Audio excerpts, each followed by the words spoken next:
Varicose veins కి సరైన చికిత్స కోసం సంప్రదించండి ఎవిస్ హాస్పిటల్. నమస్తే రమగారు. నమస్తే జయ. రమగారు, ఏదన్నా చిన్న సిరీస్ స్టార్ట్ చేద్దామండి. చందమామలో పాతది 60s లో వచ్చింది, సోమరి నాగు. కథ పేరు అదే, సోమరి నాగు. నాగు అనేవాడు ఒక దొంగ. ఆహా. ఆ కాలంలో చాలా మంచి బ్రహ్మాండమైన దొంగ, గజ దొంగగా చెప్పుకోవచ్చు. వీడిని వీట రోజుల తరబడి నిద్రపోయేవాడు. పని చేస్తే దొంగతనం చేస్తే చేసేవాడు, లేకపోతే ఎక్కడైనా సంపాదించిన తర్వాత ఎవడ పడుకుని నిద్రపోయేవాడు. ఎప్పటికీ లేచేవాడు కాదు. ఇప్పుడేం పని లేదుగా అని, అందుకని ఆ సోమరి నాగు పేరు వాడికి వాడే పెట్టుకున్నాడని చెప్పుకునేవాడు. వాడిని ఎవరూ ఎప్పుడూ పట్టుకోలేదు. వాడిని పట్టుకున్న దాఖలాలే లేవు. అయితే ఈ సోమరి నాగు ప్రత్యేకం ఏంటంటే, ఇతను చిన్నవాళ్ళని బక్కవాళ్ళని కొట్టేవాడు కాదు, దొంగతనం చేసేవాడు కాదు. బాగా పెద్ద పెద్ద వాళ్ళని వాళ్ళ దగ్గర కొట్టేసి దొరికినంత చిన్నవాళ్ళకి పనిచేసేవాడు. సో మంచి దొంగ. తర్వాత వాడి దగ్గర ఎప్పుడూ నిలవలేదు. వాడికి ఆస్తి పాస్తి ఏమీ లేవు. పనిచేసి ఏదో తిన్నంత తినేవాడు, పంచినంత పనిచేసేవాడు. ఎప్పుడు కావాలంటే ఓ దొంగతనం చేసేవాడు. ఓకే. మళ్ళీ అందులో కూడా ఎవరైనా ఎదురొచ్చి అడిగితే వాళ్ళకి ఇచ్చేసేవాడు. అలాంటి వాడు అనమాట. ఈ అధికారులు కూడా కొంతమంది కొన్నిసార్లు లాభపడిన ఇవి ఉన్నాయి దాఖలాలు. దాంతో వాడు కాస్త అక్కడ చేలోకుగా దొరికిన చూసిచున్నట్టు పోన్లే, వాడు అందరికీ పంచాడు, వీడి దగ్గర ఏం చచ్చిందని వీడిని పట్టుకుంటాం, ఏం లేదు, సానుభూతి ఉండేది. వాడు ఉపయోగపడడం వల్ల ఇంకా కొంచెం ఆలోచించి సర్దు కూరుకునేవాళ్ళు. తెలిసిన వాళ్ళు ఒకళ్ళిద్దరు ఊరుకోండా ఎందుకు అని పెద్దవాళ్ళు చిన్నవాళ్ళని ఆపేసేవాళ్ళు, లేదా చిన్నవాళ్ళే పోన్లేండి సార్ అని పెద్దవాళ్ళకి వద్దని చెప్పి ఇట్లా చేసి మొత్తానికి వాడే ఎప్పుడు దొరకల. అయితే ఓసారి ఒక సంపన్న గృహస్థు ఒక ఆయన 1000 ఫలాల వెండి, ఫలాలు అంటారు, ఫలం అంటే అదొక లెక్క అనమాట, వెండి వెనకేశాడని తెలిసింది. అయితే ఆ ఇల్లు ఏది అనేది వేగ్గా ఎవడో చెప్పాడు. ఇతను ఏం చేశాడు, ఆ ఇంటికి బదులు ఆ ఇంటికి కొంచెం యువతలగా ఉన్న ఒక చిన్న ఇంట్లో ప్రవేశించాడు. ఇంట్లోకి వెళ్తే అంతా ఇల్లు బోడిగా ఉంది. అంటే ఏదో బోల్డ్ డబ్బులు సంపాదించండి, వీడు ఇల్లు ఏమిటి ఇలా మాస్టీగా ఉంది అనుకున్నాడు. ఇల్లు ఘనంగా ఉండద్దు, సంపాదించిన వాడి ఇల్లు. ఒక చిన్న బల్ల ఉంది. సరే, ఇంటి వాళ్ళు చూడకుండా ఉండటం కోసం ఆ బల్ల కింద దూరి దాక్కున్నాడు.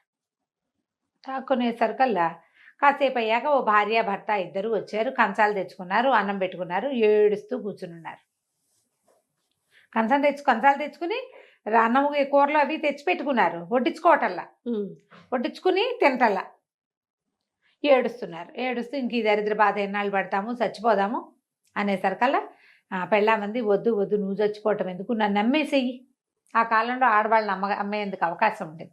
నన్ను నమ్మేయి, వచ్చిన రూపాయలతోటి ఏదైనా వ్యాపారం చేసుకో, నేనేముంది ఎక్కడైనా బతుకుతాను, నీ దగ్గర బతికేది ఇంకో చోట, నువ్వు చావద్దు అని శోకాలు పెట్టి ఏడ్చింది. అయ్యో ఇంత బంగారపు తల్లివి, నిన్ను ఎటాగే అమ్మటం అని పెళ్ళమ్మోగుడు కూడా ఏడ్చేసరికి ఈ నాగు ఆ బల్ల కింద నుంచి వచ్చాడు బయటికి. రాగానే హడిలిపోయారు వాళ్ళు. ఏడబాకండి, ఏడవద్దు, మీకు డబ్బా వెండి ఇస్తాను, సంపాదించి తెచ్చి పెడతా, ఆ వెండి అమ్ముకుని వ్యాపారం పెట్టుకోండి, డబ్బులు లేవని చచ్చిపోకూడదు. ఎవరైనా డబ్బుకేముంది, ఎక్కడి నుంచి అయినా పుడుతుంది అని చెప్పాడు.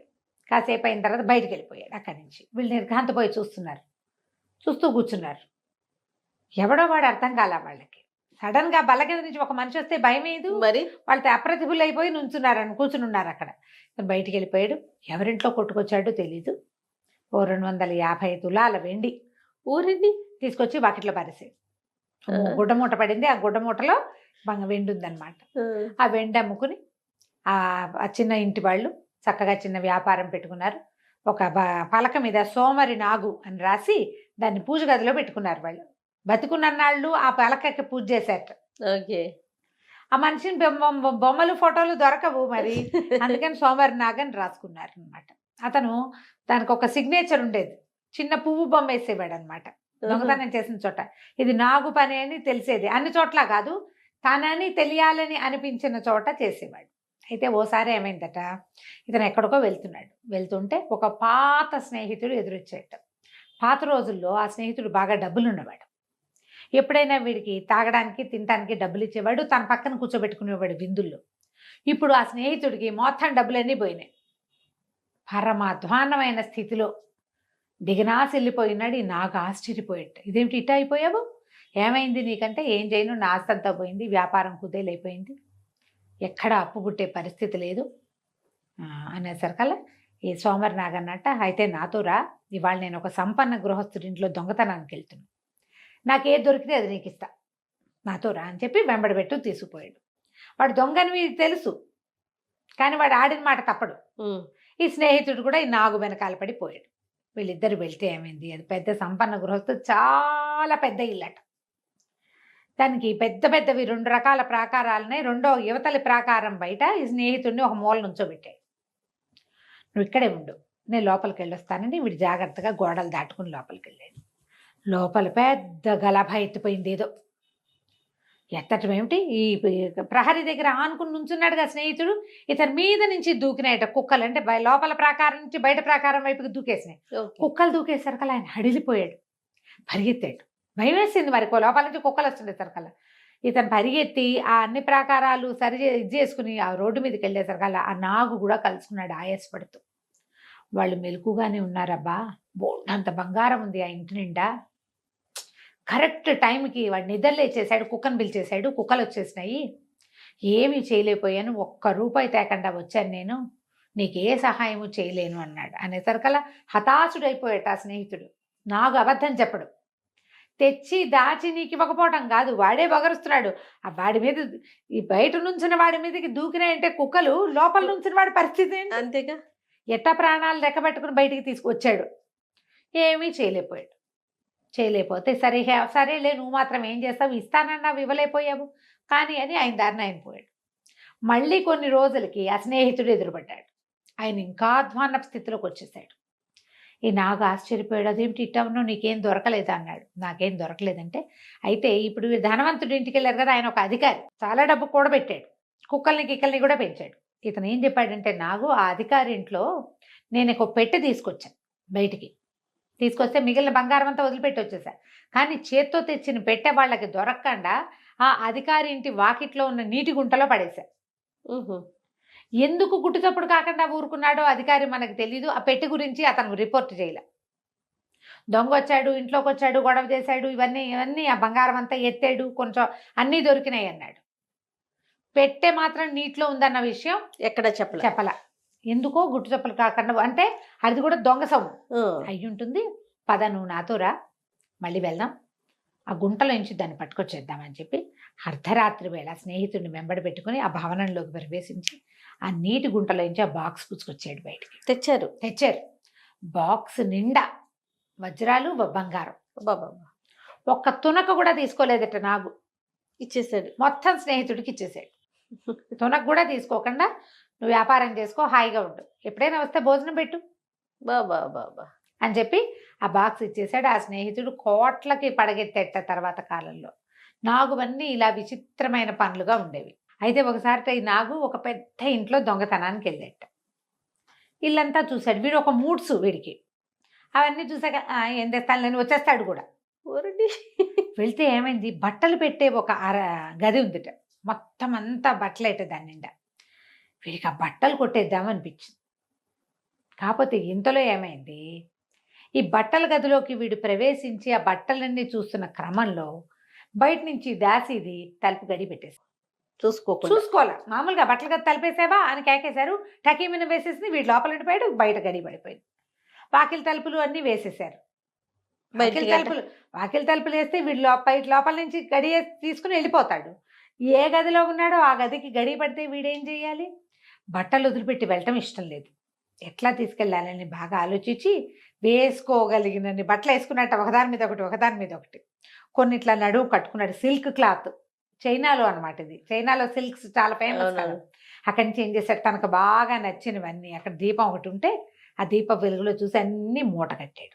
మూట కట్టిన తర్వాత ఇక అక్కడి నుంచి ఏం చేయటం మొదలుపెట్టాడు, అక్కడ ఉన్న చెక్క బీరువాకి ఇట్లా గోళ్ళతోటి టిక్ టిక్ టిక్ టిక్ అని మూత చేయటం మొదలెట్టాడు. అది ఎలిక లాంటి శబ్దం.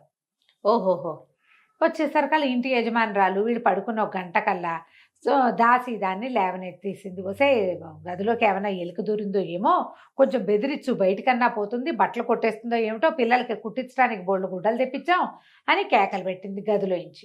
పెట్టి ఆవిడ పక్కకు ఒత్తిగిలి పడుకుంది. దాసిది బరువైన అడుగులు నడిచొస్తోంది తెలిసింది వీరికి, మన నాగుకి అర్థమైంది.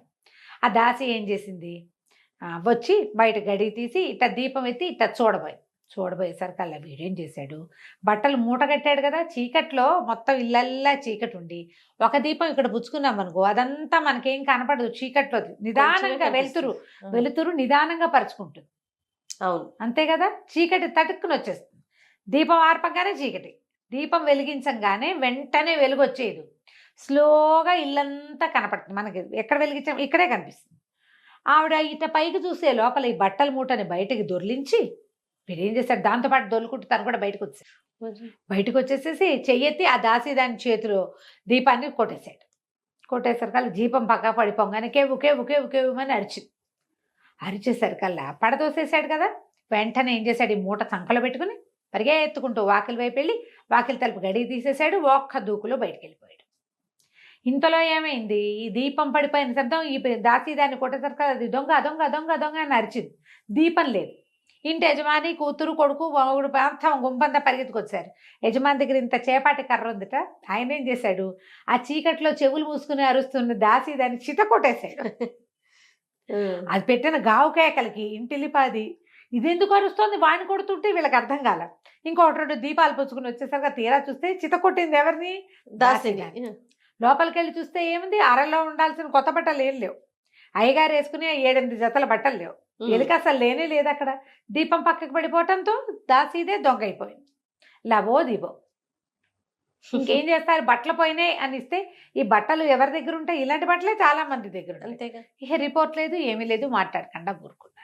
ఇలా ఎన్ని దొంగతనాలు చేశాడో మరికొన్ని దొంగతనాలు మళ్ళీ చెప్పుకుందాం. కానీ చేశాడు, మళ్ళీ అందరికి సహాయపడటం. అదే రమగారు ఇప్పుడు ఏమైనా ఉన్నాడంటారా ఈ రోజుల్లో?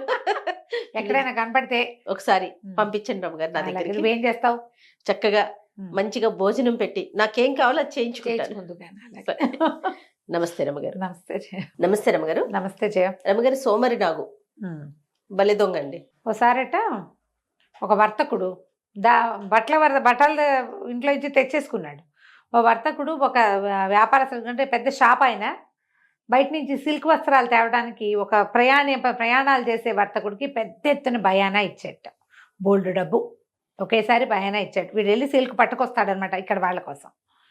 అదే సమయానికి చాంగు ఈ మన సోమరి నాగు స్నేహితుడు ఒకడు అదంతా చూసి ఈ నాగుకి చెప్పాడు, ఫలానా సందులో పెద్ద రోడ్డు మీద వర్తకుడు ఉన్నాడు కదా, ఆయన సిల్క్ తేవడానికి దళారీ వర్తకుడికి డబ్బిచ్చాడు, ఆయన ఇంట్లో ఉంది, ఇంకా ప్రయాణం అవ్వలేదు. ఇవన్నీ తెలిసిపోతాయిగా ఊళ్ళల్లో. అంతేగా. సరే ఏమైంది, వీడు ఏం చేశాడు, వాళ్ళ ఇంటికి వెళ్ళి ఆ డబ్బు కొట్టేద్దాం అనుకున్నాడు. ఆయన ఏం చేశాడు, వర్తకుడు చాలా జాగ్రత్తగా ఓ పెట్టెలో డబ్బంతా పెట్టి, ఇంకా అల్మర్లలోనూ అక్కడ ఇక్కడ పెట్టకుండా భార్య భర్త పక్క పక్కన, ఈయన మంచం మీద పడుకున్నాడు, ఆవిడ కింద పడుకుంది అనమాట.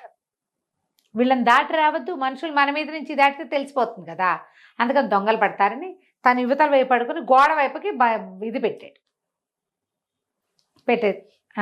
వాడి తెలివి.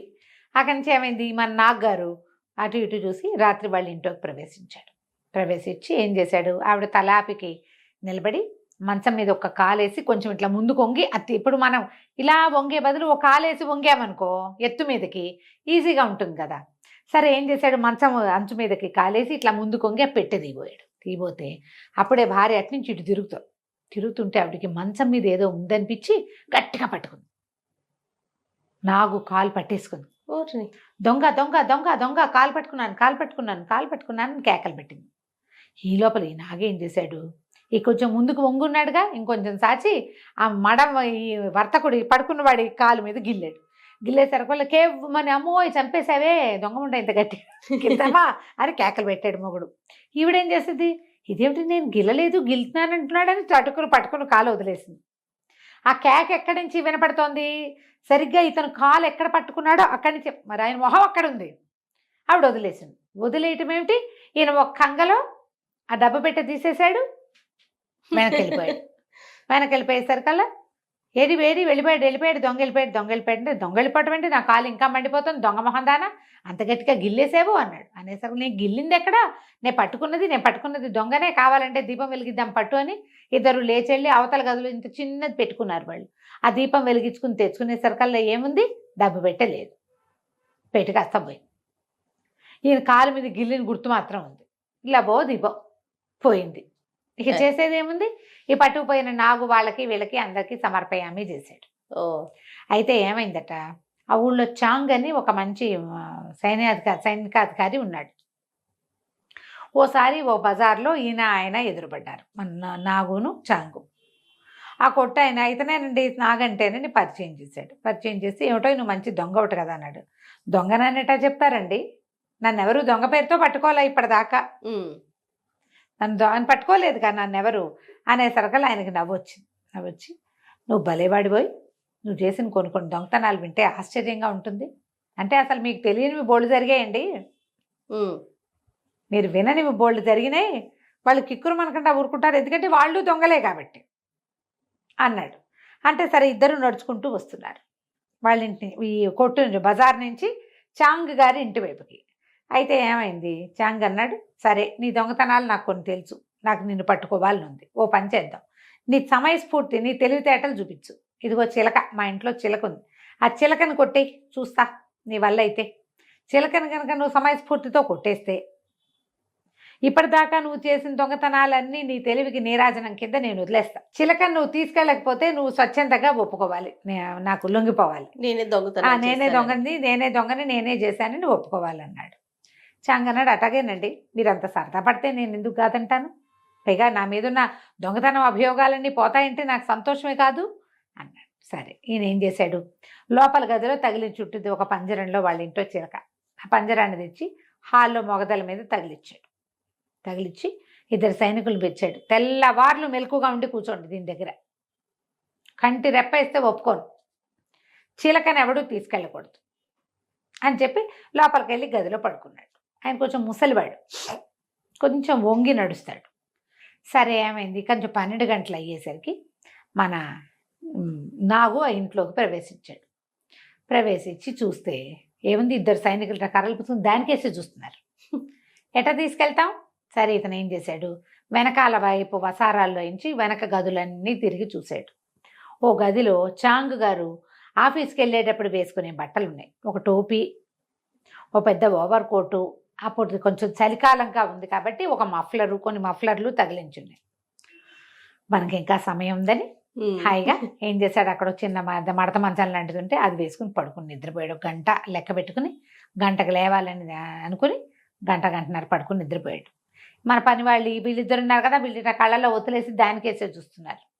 కొంచెం 4:15, 4:20 అయ్యేసరికి లేచేసి ఏం చేశాడు, చాంగ్ గారిలాగా కొంచెం వంగి నడవటం, ఓసారి అటు ఇటు నడిచి ప్రాక్టీస్ చేసి ఆ ఓవర్ కోటు అక్కడ ఉంది కదా పెద్ద కోటు, అక్కడి నుంచే టోపీ, ఆ మఫ్లర్ మెడకి చుట్టుకుని ఆ వంగి నడుస్తూ, తెల్లారింది ఇక పడుకుంటారా, అయిపోయిందిలే ఈ పూటకి అన్నాడు. అనేసరికల్లా లోపల నుంచి నడిచొస్తున్నటువంటి మనిషి, ఓవర్ కోటు, చలికాలం కాబట్టి ఆయన ముసలాడు కాబట్టి వంగి నడుస్తాడు, మఫ్లరు, గొంతు కూడా అలాగే వణుక్కుంటూ, నిద్ర లేచిన గొంతు ఎట్టా ఉంటుంది ఆ గొంతు వినంగానే ఈ పని వాళ్ళిద్దరు అమ్మయ్యా అనుకుని వాళ్ళిద్దరికి దాని పక్కనే అనుబంధంగా ఒక గది ఉంది, ఆ వీధి మొగదల్లో ఉన్న హాల్కి వాళ్ళు వెళ్ళిపోయి సెక్యూరిటీ వాళ్ళు ఆ రూమ్లో పోయి పడుకున్నారు.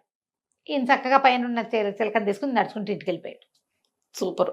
తెల్లారింది, చాంగ్ గారు లేచి వచ్చాడు, చిలక లేదు, వీళ్ళు పడుకున్నారు. ఆయన 2 చెంబులు నీళ్ళు తెచ్చి వీళ్ళ మొహాన్ని కొట్టాడు. మీ దుంపలు దగ్గర పడుకున్నారేమిట్రా, చిలక ఎదురా అన్నాడు.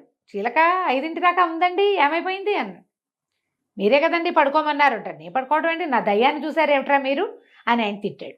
కాదండి, తెల్లవారుజామున 4:15, 4:20 అయింది, ఇంకా సేపట్లో సూర్యుడు వచ్చేస్తాడు అనగా మీరే సాక్షాత్తు కోటేసుకున్నారు. పైగా మేము ఇద్దరం ఎలా పొరపాటు పడతామండి, మేము పొరపాటు పడలే, మీరే వచ్చి ఇంక ఈ పూటకు అయిపోయింది వెళ్ళి పడుకోండి అంటే చిలకని మొగదల్లో వదిలేసి పడుకున్నాం. ఇంకేముంది, వాడు పట్టుకుపోయాడు. తెల్లారి ఎండెక్కాక అది చిలకని పుచ్చుకుని తీసుకొచ్చాడు. చిలక పంజరం వచ్చేసింది. చాంగ్ గారు ఆశ్చర్యపోయాడు, ఊరిని కడుపుడక ఎట్టా చేసావురా అని. ఏముందండి, వాళ్ళు నిద్రేసేసి ఉన్నారు, తెల్లారు నిద్రేసి ఉన్న వాళ్ళు ఎలా ఉంటారు, మరి నిద్ర మెలకుగా ఉన్నవాళ్ళు. నా గొంతు నిద్ర గొంతు అని నమ్మారు, ఇదిగోండి మీ బట్టలు, ఆయన బట్టలు కూడా అక్కడ పెట్టాడు. బయటికి వేసుకెళ్ళాను, కానీ మీరు అధికారి కదా, మీ బట్టలు వేసుకుని రోడ్ల మీద తిరగకూడదండి, ఇదిగోండి ఉంచుకోపోయావా అన్నాడు ఆయన. మీ బట్టలు వేసుకుని తిరగకూడదు, తాత్కాలికంగా ఉపయోగపడింది, ఒక దొంగతనానికి ఉపయోగపడిన వస్తువుని మళ్ళీ వాడకూడదు, దొరికేస్తాను నేను అనే బట్టలు తీసుకొచ్చి ఇచ్చాడు. చాంగ్ గారు అప్పటిదాకా ఉన్న అభియోగాలన్నీ కొట్టేసేట. కొట్టేశాడు. అయితే ఏమైందట, ఒకసారి ఇతను ఇక్కడి నుంచి ఒక ఒక జూదశాలలో జూదం ఆడుతున్నట్టు ఒకడు, వాడు 1000 రూపాయలు గెలిచాడు. గెలిస్తే ఆ జూదశాల ఓనర్ అన్నట్ట, ఒరే డబ్బులు ఎక్కడైనా పోగలవంటే, నా దగ్గర నుంచి డబ్బులు పోతాయా, నేనే జూతగాడిని మోసగాళ్ళకి మోసగాడిని నేను, నన్ను ఎవడు చేస్తాడంటే, ఈ ఊళ్ళో సోమర్ నాకు ఉన్నాడు రోయ్, వాడి సంగతి చాలా కష్టం వాడితోటి అని యజమాని అన్నాడు. అనేసరికల్లా సరిగ్గా అదే జూదశాలలో అవతల వైపు చిన్న మగ్గు పెట్టుకుని బీరు లాంటిది ఏదో తాగుతున్నాడు నాకు ఎవరో స్నేహితుడితో కలిసి. ఇటు తిరిగి వచ్చాడు.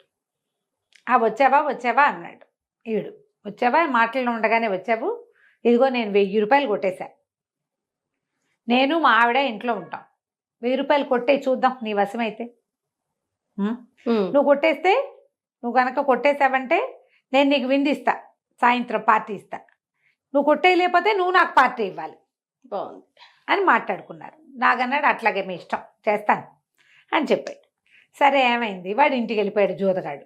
భార్యకి చెప్పాడు, వసే వాళ్ళు 1000 రూపాయలు కలిసి నువ్వు మంచిది అద్భుతమైన కోడిని ఒకదానికి కూర చెయ్యి అంటే, ఆవిడ ఏం చేస్తుంది, చికెన్ కూర బాగా మంచి పెద్ద కోడిని చూసి వండి, ఓ టర్కీ కోడిని భార్య భర్త సుష్టుగా తిన్నారు. ఇంకా అంత కూర మిగిలింది. ఓ బౌల్లో పెట్టి మూత పెట్టింది వంటింట్లో. ఏం చెప్పాడు, వసే నాగుతో పందెం వేశాను, వాడికి పార్టీ ఇవ్వాల్సి వస్తాను, వాడు కనుక గెలిచాడంటే డబ్బులు వీళ్ళవే ఇచ్చేస్తాడు, కానీ దొంగతనం చేస్తే వాడు గెలిచినట్టు. పాత స్నేహితులు వాళ్ళు. ఒకవేళ అలా కాకపోతే వాడే మనకి విందిస్తాడే, నాగాడి విందంటే చిన్న విందు కాదు, వాడు బ్రహ్మాండంగా ఇస్తాడు, కాస్ట్లీ విందు వస్తుంది, కాబట్టి ఇద్దరం కళ్ళు మూసుకోకుండా కూర్చొని చూద్దాం దీన్నని బల్ల మీద డబ్బులు పెట్టుకుని బల్లకి అటు ఇటు మొగుడు పెళ్ళం ఇద్దరు కూర్చొని చూస్తూ ఉన్నారు. అర్ధరాత్రి అయ్యేసరికి ఈ నాగు ఇంట్లోకి ప్రవేశించాడు వెనక నుంచి. వచ్చి చూస్తే ఏముంది, మొగుడు పెళ్ళాలిద్దరు కబుర్లు చెప్పుకుంటున్నారు, డబ్బులు మధ్యలో పెట్టి కూర్చున్నారు.